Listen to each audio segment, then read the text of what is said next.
ادھر ادھر نہ جائیں، سیدھے پاسپورٹ آفس آئیں، ایجنٹوں سے پاک عملہ خدمت میں پیش۔ مانسہرہ پاسپورٹ آفس کا قیام دسمبر 2015 کو عمل میں آیا۔ 25 لاکھ آبادی والے ضلع کے لیے پاسپورٹ آفس کا قیام احسن اقدام، مگر دکھ کے ساتھ یہ کہا جا سکتا ہے کہ 4 کاؤنٹر کے لیے اے ڈی سمیت عملے کے صرف 3 افراد فرائض سر انجام دینے پر مجبور ہیں۔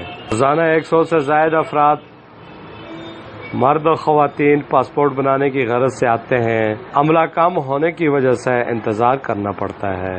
مانسہرہ پاسپورٹ آفس کے انچارج اے ڈی طارق سجاد نے میڈیا کو بتایا کہ سٹاف سمیت سیکورٹی اہلکاروں کو گزشتہ 6 ماہ سے تنخواہیں نہیں ملی۔ پروجیکٹ بیس پر کام کرنے والے عملہ پلاننگ کمیشن کے رحم و کرم پر ملک بھر میں پروجیکٹ بیس پر کام کرنے والے ملازمین کی تعداد 663 امپلائیز ہیں جو تنخواہوں کے منتظر ہیں۔ سرکار اگر بر وقت تنخواہوں کی ادائیگی کو یقینی بنا دے تو مفت کی بیگار کام کرنے والا عملہ اپنی صلاحیتوں میں بہتری لا سکتا ہے۔ پاسپورٹ آفس آنے والے افراد کہتے ہیں، اسامہ، میں مانسہرہ سے میں پاسپورٹ بنانے نہیں، کسی نے بھی نہیں مانگا ایکسٹرا پیسے، مگر ویٹ بہت کروا رہے ہیں وغیرہ راستے میں ملے فارم بھرنے کے لیے کسی نے پیسے مانگے؟ نہیں پیسے تو کسی نے نہیں مانگے، کوئی ایجنٹ ملا آپ کو؟ کچھ بھی نہیں ہے۔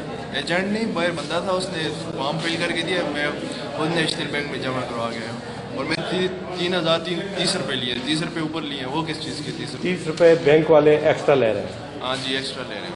کوئی رشوت وغیرہ؟ نہیں۔ کوئی ایجنٹ وغیرہ ملا آپ کو؟ نہیں، کوئی بھی نہیں ملا، کوئی بھی نہیں۔ کوئی دلال، کوئی ایجنٹ؟ کوئی نہیں سر، کچھ بھی نہیں، ابھی ادھر فی الحال تو کچھ بھی نہیں دیکھا ہم نے۔ آپ مطمئن ہیں اسٹاف سے؟ جی مطمئن، الحمدللہ مطمئن، اچھا ہے کام، اچھا۔ کوئی پریشانی عملے سے کوئی شکایت؟ کوئی ایجنٹ وغیرہ ملا آپ کو؟ اچھا۔